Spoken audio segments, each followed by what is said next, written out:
Central Methodist defeated St. Mary 78-49 for the second time this season, and on Sunday in Puckett Fieldhouse on the last day of the Central Methodist and Stevens Classic. The team, your first-year general impressions from today's game? Well, this is the first time we played a repeat opponent, which is something we have to do every year in league, so it was nice to see the ladies take a quick scouting report after playing last night in Columbia and apply it to today's game in addition to what we learned from the first time we've played them.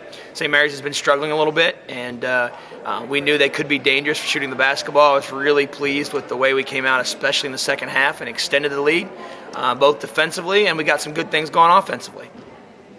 The team played 2 games in the last 48 hours. Do you think that had any type of wear on them? I think it did, because we're also shorthanded right now. We've got some kids that are missing, both from a concussion standpoint. We've got a kid with a bad wheel. We've got another kid that's not quite eligible yet till semester. So, we were down to 10 in uniform, but it was really nice to see all 10 contribute on both days. We had some young freshmen like Alyssa Elson, and we had a senior like Brittany Hotzenpiller, hasn't seen a ton of time, really come in and do some good things on both games. It's a total team effort.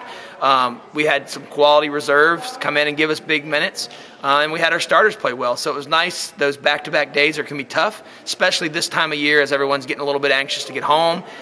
School is over and getting a little bit anxious to get home and get rested. Looking at the play of some of the people in your backcourt, Kyra Williams had 13 points, Raylan Nuss had a game-high 15, and Sammy Gathercole had 13.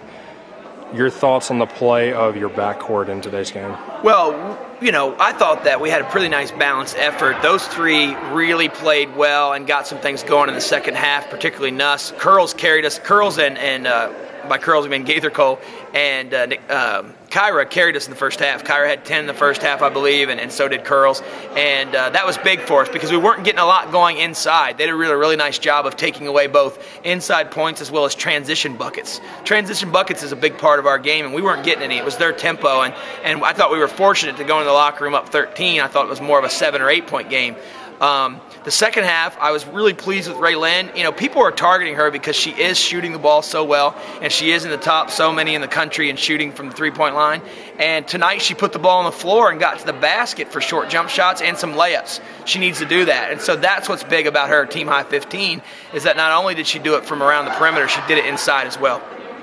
Sammy Gathercole had 3 made threes after struggling in some recent games from shooting the ball, and she really got the team going early with her scoring. What do you think allowed her to be so effective early in the early going of the game, and how do you think that helped open it up from the perimeter? Well, I thought Brittany Joseph did a really nice job. We've been working a lot in practice on making the extra pass, and the very first possession of the game, she made the extra pass across to Skip to Sammy, and she nailed it, and that was a nice indicator of the night that she was going to have. Again, her 10 points really carried us in the first half and did some things to open up the inside in the second half because they knew that she's a threat from outside along with Raylyn. I think that, Curls has the ability to be really special. She has really good nights, and some other nights she's asked to do some things that makes it tough, not only scoring. She's guarding people that are good. She's drawing tough defensive assignments. Sometimes she has to play a forward, which she's a little bit undersized, and other times she's forced to come all the way out and do some ball handling. We're really pleased with how she's progressed, and tonight she got rewarded by her efforts with getting some points and getting some good minutes. In addition to your guard play, the Eagles post players also dominated the game, outscoring St. Mary 36-10 in the paint. Your thoughts on the play of your post players? Well, it was nice to see. I thought we really got some buckets in the last 10 minutes because I thought even though we were down to 10, I thought it was our tempo the majority of the second half, and we were able to rotate 4 or 5 bodies at a time, and we've got a lot of kids that can play, which is nice, and we were rotating fresh post-playing bodies in there. They were running the floor strong. I thought Tawanda Sutton had an outstanding classic both yesterday and today. BJ's always good around the basket. Taylor, for a freshman, has really done some nice things. And, Brittany Hotzenpiller and Audrey Patton, both really solid players that on most teams in our league would be getting a lot more minutes. But unselfishly, they just come in when their number's called and do some really nice things.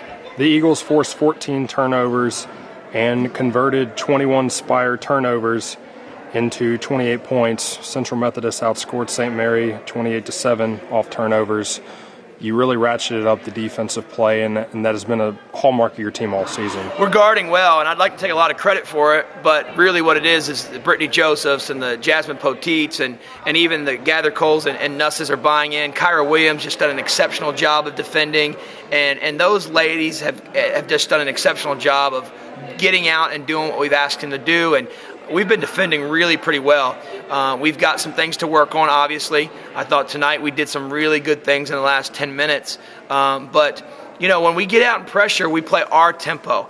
Even in the first half, we thought that when we got stops, it was more missed shots by St. Mary's. It wasn't us getting stops.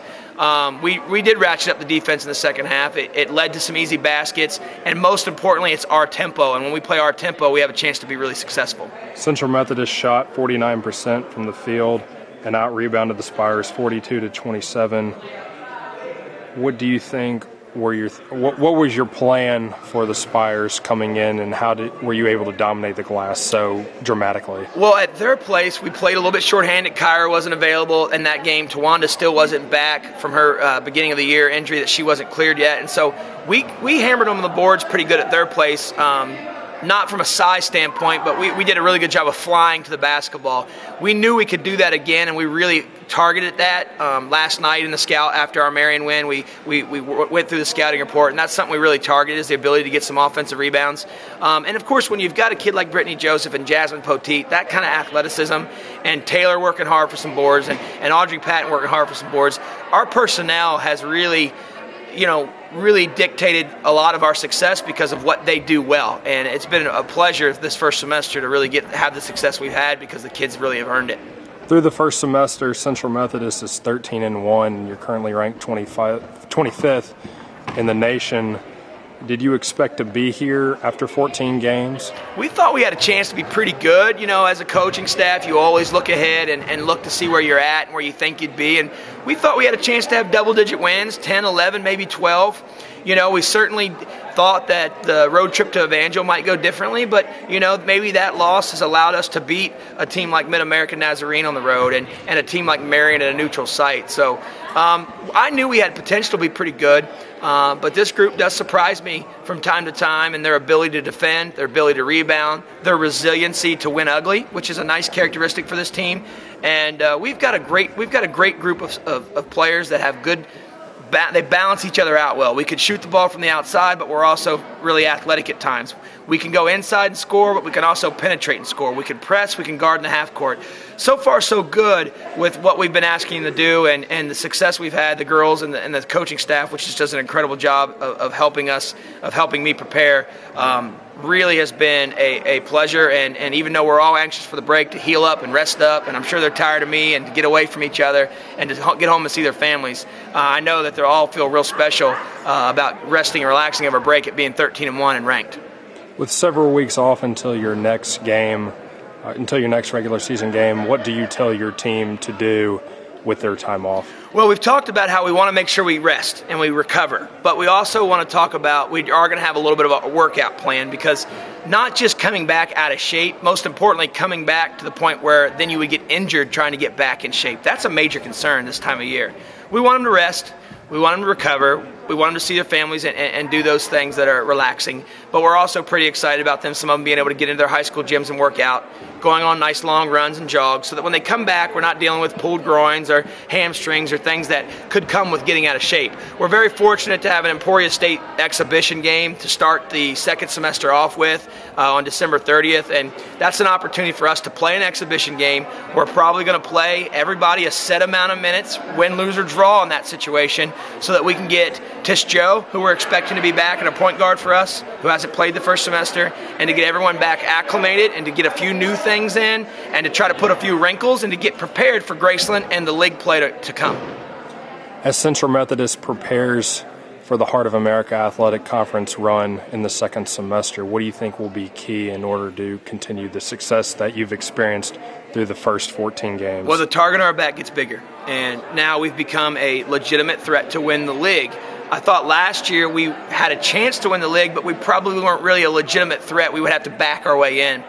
we're going to have to overcome some things because of the Evangel loss, and Evangel really took it to us that day, which I think has made us better. But that puts us at 2-1. We're sitting tied for third. We're in position we have goals to finish in the top 3. Top 2, ideally, but in the top 3, we guarantee ourselves a home game for the playoffs. And for us to be successful and do that, we've got to stay healthy. We've got to continue to improve on the little things. We can't get happy with where we're at, which is tough to do. And so we as a coaching staff have to continue to let them know how great they've done, but also challenge them to get better. And all those things combined, we have a chance to do some things second semester. But it's going to be tough because the hack is really good. We have 3 teams ranked in the top 25 for the first time ever in the Division I poll.